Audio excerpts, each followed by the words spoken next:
And are you refreshed? Yes. Good. Now what? All the way back? Okay, my question has to do with having in the vortex experiences and at the same time having an out of the vortex experience. And I want to understand that energy so that I can stay in the vortex. Well, you're not having both experiences at the same time, but we know what you mean. You're in, then you're out. Or you're in, then you're out. And so the key is to notice what subject keeps throwing you out and then stay off of it. Okay. Okay. But there's a tendency to believe, well, no, I need to stay on this subject because it's important. And we say nothing's important if it throws you out of the vortex. That you have to reorient your priorities to begin saying being in the vortex is what's important, not fixing some problem or solving something. So that's pretty clear, isn't it? Easy to understand, sometimes hard to let go of those vortex killing thoughts, but it's a good exercise. It is, it's everything. Because eventually you'll be able to stay in the vortex relative to all subjects, and that's when you've mastered unconditional love. And that's when you'll be completely free. Because the only thing that binds you ever is resistant thoughts. Okay. There's a tendency to be problem-oriented. And we say, well, when the problem's coming into focus, the solution is too. But if you, so then logic says, well, if I'm not looking at the problem, if I'm looking for the solution, then I should be able to stay in the vortex. And we say, in time.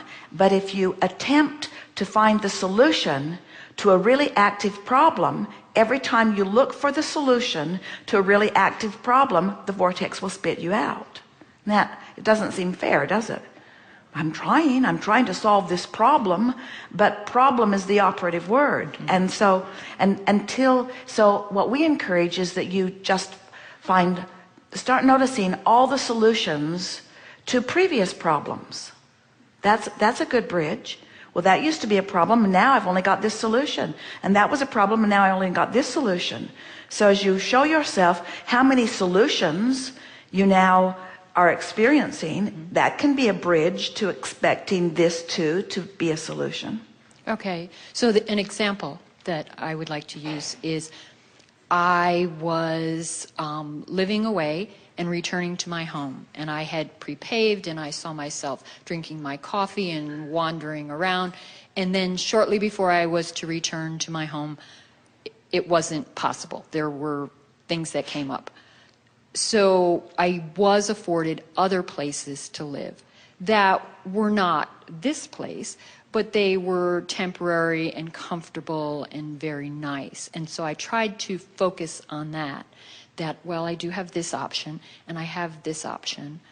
But the energy over here was really strong in terms of negative energy. Well, what you're describing, there's another thing that you're describing, that we want these days that we are together to shine a spotlight on this and move it to a new place for you, for everyone really. And that is, there's a bit of a misunderstanding about the best use of the vortex. Because from what you just said, first of all, you're working hard, you're kind of overthinking things. It's like trying to manage your life too directly.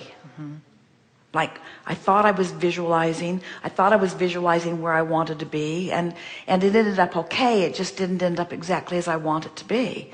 And we want you to use the vortex in a more general way, until eventually you come to discover that everything you want can be yours and can be precisely yours. But what this subject is about, we've been talking about it, we're going to drive it home in a stronger way here. So I want to be over there, but I'm over here. I want to be over there in that house that I really want to be on, but I'm over here in this house. So I'm going to buy some affirmation cards about how great that house is. And I'm just going to practice the greatness of that house over there where I'm not, until I have to be over there. So these cards have been especially written for me. Abraham wrote them for me, especially for me. Oh, they're illustrated already too. And I deserve to be in that house. That's the house where I belong. I've created that house, and that house is there for me, and no one else should be in it. I should. And I had set that up ahead of time because I was living over there. It really should be my house because I've been working on it for so long. Yeah, I can see how So how could it be my house? So what happens is that in your awareness of something not being the way you want it to be, the more you try to demand it from the universe, the more, without meaning to, you practice the out of the vortex vibration. It has sort of a backlash that for years we've been calling trying too hard or being too specific. Because when you ask of yourself how, where, when, who, before you have the answers to those questions, it just agitates rather than soothes. So we've been playing with the affirmation cards like that, saying that once you're in the vortex making those statements, then those statements stick and they feel good. So the whole key that we're wanting to dramatize in a way that you can really feel it is, if statements about something you want aren't fun and aren't soothing and aren't like personal entertainment, then don't do it, because you're working against yourself rather than toward what you want. Does that make sense? So we've been saying for a while, this is the law-based statement that we've coined some time ago, and now we're going to apply it specifically to the vortex. It's easier to stay in the vortex when you're general than when you're specific. In other words, to get in and talk about your general well-being, the vortex won't spit you out usually. But when you talk about specific well-being that hasn't come to fruition yet, over which you are pretty irritated, now the vortex will spit you out. And so every time you go, it spits you out. And every time you bring it up, it spits you out, because you're approaching it in a way that the vortex can't sustain it. Makes sense, doesn't it? Oh, yeah. So the way you solve it is by speaking more generally, which you immediately began doing.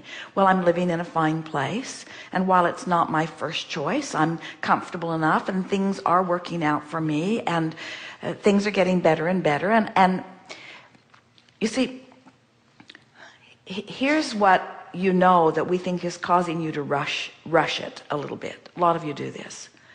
To be in the vortex and be really specific, and to be able to stay in the vortex and be really specific about what you want, and then to watch the universe deliver the goods precisely as you have been asking, is such a feeling of empowerment and worthy. In other words, when the universe yields to you precisely what you want, so that you are acknowledging the timing and the whatting and the wearing and the winning, and you just feel so blessed, but even more you feel so creative, but even more you feel so powerful, but even more you feel so the way you're supposed to feel. It's just the highest of high. And so there's a temptation to get more specific than you're able to vibrationally sustain. So the rule of thumb with the vortex is be general until you're solid in there, and then get specific. So the way we would use the vortex, we would use general statements to get in, and then we would test the vortex. We would test our relationship with it. We'd get a little more specific, and it would spit us out, and we'd say, okay, next time I get in, I'm not going to be that specific. Because clearly when I get that specific, I activate where I am on the stick. And where I am on the stick must not be. I must not have practiced my overall well-being enough to bring this subject up. Now, that makes sense, doesn't it? I'm going to bring my average up by focusing on the things that I know I feel well-being about. So you just keep improving your average on all subjects by staying in the vortex and basking and acknowledging and crowing and feeling proud, and you just be as general as you can be. And before you know it, then you bring that specific in, and this time, I'm specific on a subject that usually throws me out. I must have moved my vibration on this subject a little bit. Because we know what you're all reaching for. It was a question that a lot of you used to ask before we started cutting you off and being so mean to you. And the question was, well, how specific should I be? And we said, be as specific as you can be and still feel good. And today we're saying, be as specific as you can be and stay in the vortex. Because there is no award for the one who gets the most specific the fastest. That's not what the prize is. The prize is the one who can feel the best, the longest, using anything that you can think of as your reason to feel good.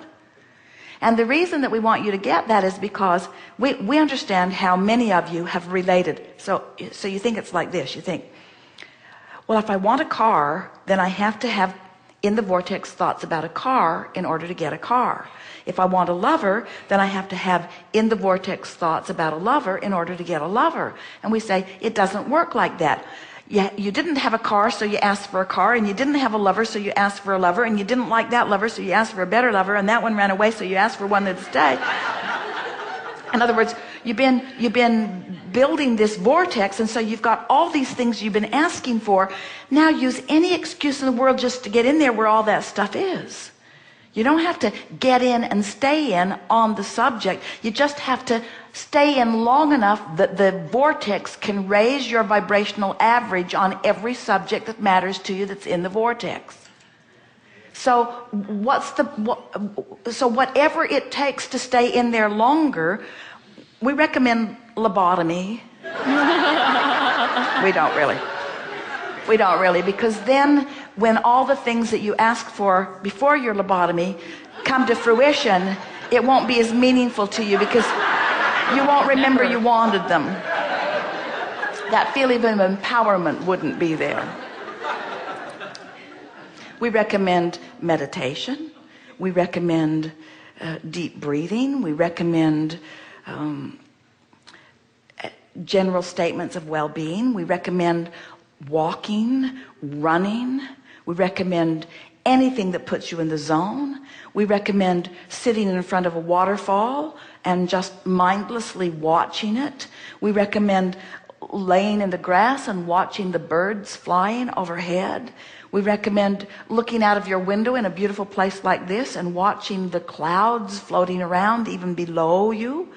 In other words, anything that gives you that feeling of life is good is practicing being in the vortex. We recommend a massage. We recommend getting someone to tickle your foot if you like it. We recommend anything. We recommend going to sporting events if it thrills you. We recommend going to concerts if it thrills you. We recommend seeking out anything that you know, those highs that you feel, those feelings of well-being. We really recommend getting in your automobile and driving down the beautiful highways of this nation. In other words, there are so many things that put you easily in the vortex. Do more of them. You have no price to pay. There's nothing that you should be doing that you're not doing. Your work is to be in the vortex where you and everything you want is. That's your work. That's what you're about, you see. And the longer you hang around in there, the more your vortex will raise your vibrational average on every subject that's in the vortex until everything begins manifesting, and then you begin appreciating yourself. Good enough? Excellent.